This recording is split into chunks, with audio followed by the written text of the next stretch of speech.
warahmatullahi wabarakatuh. Waalaikumsalam warahmatullahi wabarakatuh. Apa kabar anak ibu? Alhamdulillah luar biasa, tetap semangat, Allah Akbar. Semangat semua? Semangat. Pagi ini udah sarapan? Sudah. Udah kenyang? Sudah. Udah siap untuk belajar? Sudah. Pelajaran apa kita sekarang? Ya, Sejarah kebudayaan Islam. ya. Minggu ini kita akan belajar tentang materi masa kanak-kanak Nabi Muhammad Shallallahu Alaihi Wasallam. Ya, untuk pembelajaran yang pertamanya itu tentang kelahiran orang yang terpuji. Sebelum itu coba anak ibu lihat buku, buka buku SKI-nya, buka buku SKI-nya. Yang Al-Quran itu jauh Pak. Ah. Anak ibu tahu Nabi Muhammad? Tahu. Tahu silsilahnya? Tahu sejarah kelahirannya? Tahu. Tahu nyanyi tentang Nabi Muhammad? Tahu. Apa itu judul nyanyinya? Kisah sang Rasul. Bisa menyanyikannya? Bisa. Ayo kita nyanyikan bersama-sama lagu Kisah sang Rasul. Ayo kita mulai 1, 2, 3.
Perhatikan gambar.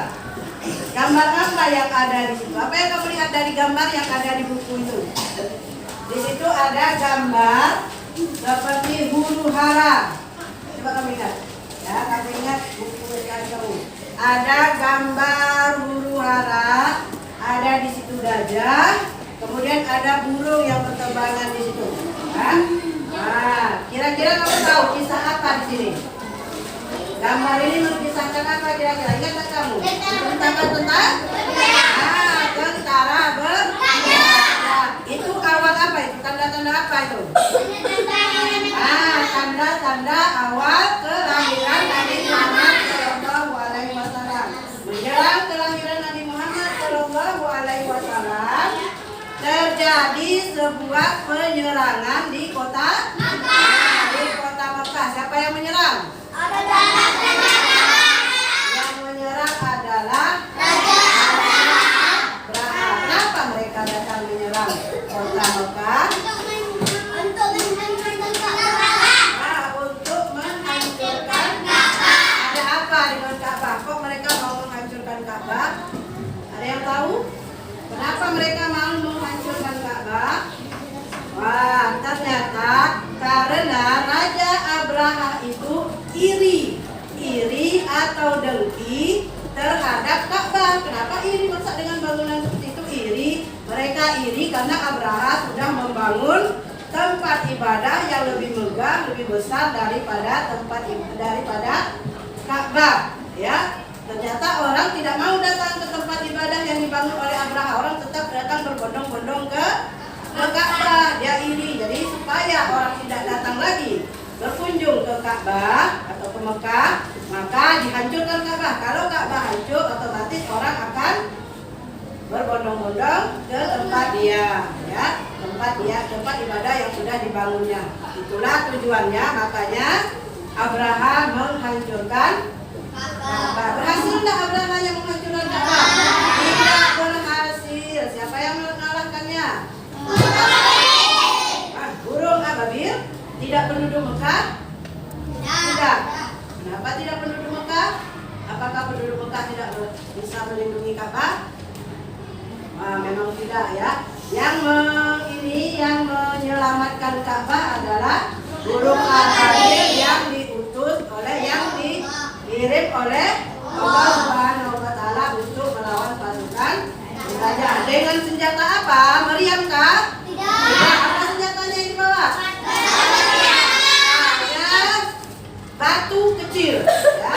Tapi kekuatannya melebihi meriam. Meledakkah batunya? Tidak, batunya tidak bisa meledak. Tetapi konon kabar ceritanya begitu mengenai kulit akan bolong-bolong. Ada yang bilang gatal-gatal, ada yang bilang panas, ya, gatal-gatal, bolong-bolong. Akhirnya pasukan bergajah bukannya sibuk menghancurkan Ka'bah, tapi sibuk mengurus diri sendiri, menggaruk-garuk tubuhnya, merawat tubuhnya yang sudah dikasih virus. Jadi membawa semacam virus. Burung ababil itu seperti membawa semacam virus. Virus itulah yang mengalahkan pasukan Abraha, pasukan bergajah itu, ya. Nah, itu dia awal kisah kelahiran Nabi Muhammad Shallallahu Alaihi Wasallam. Untuk apa Nabi Muhammad dilahirkan? Ada yang tahu? Nah, ini dia. Sesuai hadis yang sudah kita tuliskan di sini. Ini hadisnya, innama bu'istu liutammima makarimal akhlak. Sesungguhnya aku diutus untuk menyempurnakan akhlak yang mulia. Kenapa? Karena sebelum Nabi Muhammad lahir itu, masyarakat Arab itu akhlaknya amat sangat bobrok, amat sangat hancur. Ekonomi mereka bagus, ya. Bahkan mereka sudah berdagang sampai ke luar negeri. Kamu ada enggak orang tuanya yang sudah berdagang ke luar negeri? Siapa yang berdagang orang tuanya? Ada yang berdagang orang tuanya? Ada enggak yang jualan di rumah orang tuanya? Ada. Jual apa? Udah sampai ke luar negeri belum? Enggak ekspor minumannya? Belum, masih di sekitar kampung aja, ya. Belum sampai ke luar negeri. Di zaman itu masyarakat Arab itu sudah berdagangnya udah ke luar negeri, tidak hanya di Mekah, nggak sampai ke Yaman, nggak sampai ke daerah lain, ya. Bahkan sampai ke luar negeri mereka berdagang. Maju ekonomi mereka maju, mereka cerdas, mereka hebat. Cuma akhlak mereka hancur, bobrok. Mereka suka berfoya-foya, mereka suka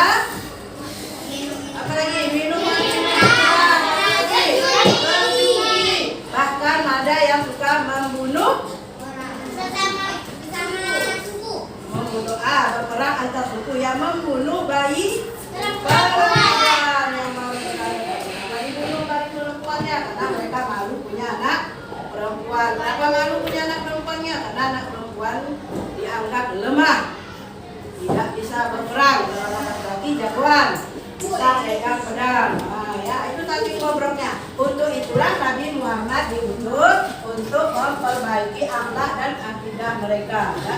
Mereka beragama tapi bukan Islam. Mereka menyembah bukan Allah, tapi yang mereka sembah adalah berhala patung.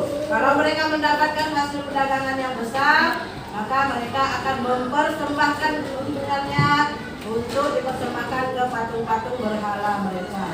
Nah ini, Ibu sudah bikinkan silsilah Nabi Muhammad SAW. Ini dia. Nabi Muhammad itu garis keturunannya, ayahnya bernama Abdullah, ibunya bernama Abdullah ini mempunyai ayah bernama Abdullah. Abdul Muthalib mempunyai ayah bernama Berarti ini kakeknya lagi Nabi Muhammad, buyut ya. Kemudian Hasim ini mempunyai ayah bernama Abdimana mempunyai ayah bernama Husain mempunyai ayah bernama Aminah juga. Aminah mempunyai ayah bernama Wahab mempunyai ayah bernama Abdimana mempunyai ayah bernama Zuhra anak dari Jadi dari Kilab ini mempunyai anak dua, Usai dan Zuhra. Inilah keturunan orangnya nanti yang bertemu maka lahirlah Nabi Muhammad. Nah ini dia silsilah Nabi Muhammad Sallallahu Alaihi Wasallam. Sampai di sini ada pertanyaan? Cukup dipahami? Ada pertanyaan enggak tentang kelahiran Nabi Muhammad atau silsilah Nabi Muhammad? Nah, kalau udah paham, kita tutup pembelajarannya sampai di sini. Latihannya minggu depan, lalu kita kerjakan. Lebih dan kurang, Assalamualaikum warahmatullahi wabarakatuh.